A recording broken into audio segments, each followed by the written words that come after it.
Welcome friends to another Dune video. Today we are going to look at the Atreides. They inspire loyalty in their soldiers. Why? Because they care about those they employ and fight with. In the Duke of Caladan, for example, Paul's father Leto is forced to leave a planet he is visiting the Emperor on when it is attacked, and is forced to leave by the Sardaukar, the Emperor's forces. But he keeps thinking of and wants to rescue his pilot that has flown him there from Caladan. He knows the man, he knows his pilot's family too. Loyalty and care. Spoilers for the first Dune novel throughout, let's get straight into it.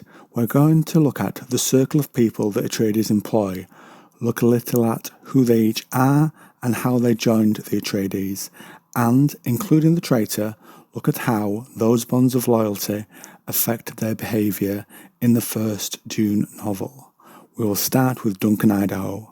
Duncan, Idaho was born on Giedi Prime under the rule of the Harkonnens. His mother and father were minor government workers. Glossu Rabban came to take Duncan for sport, and the second time this happened, Duncan was defiant, and his family was killed before him, and Duncan taken away. He escaped the planet with a little help, and, landing on Caladan, was determined to find the Duke. Duncan is shocked with the different way the people there think of their ruler. They loved and respected him. When Duncan later saves Lady Helena Atreides from an assassination plot, he rose and became the Atreides swordmaster, and from there he trained Paul in hand-to-hand combat and strategy.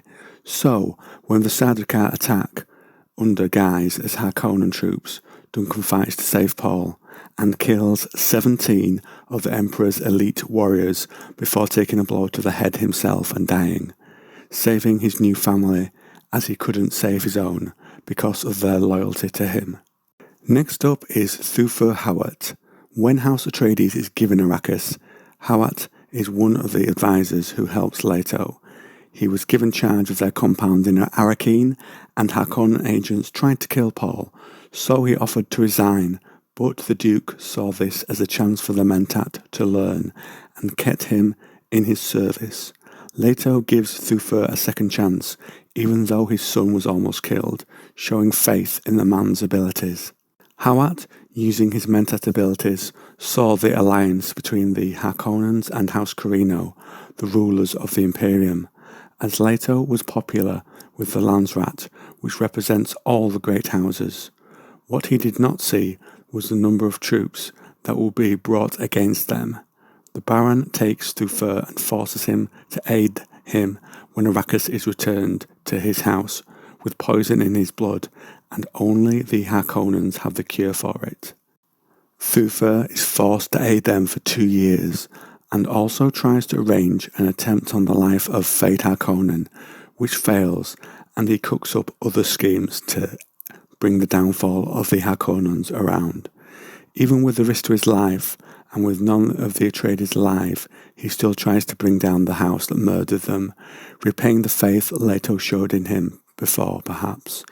When Muad'Dib has been revealed as Paul and has taken the throne from House Corrino, Thufir sees he has been working against Paul all this time.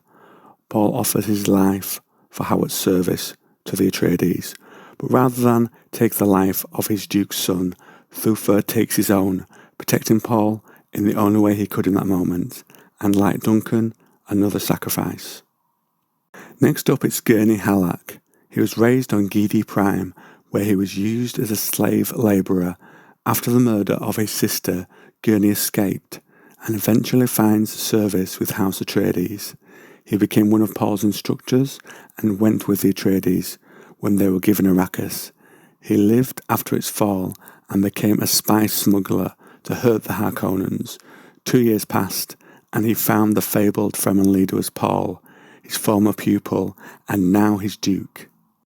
Reunited, he helped the Atreides find a measure of revenge against the two houses that had plotted their downfall.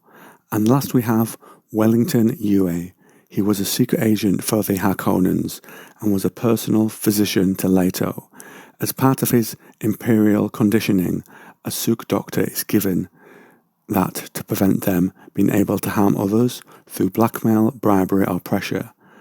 The Baron held Yue's wife, and the threats over her drove Yue to obey them and break the conditioning.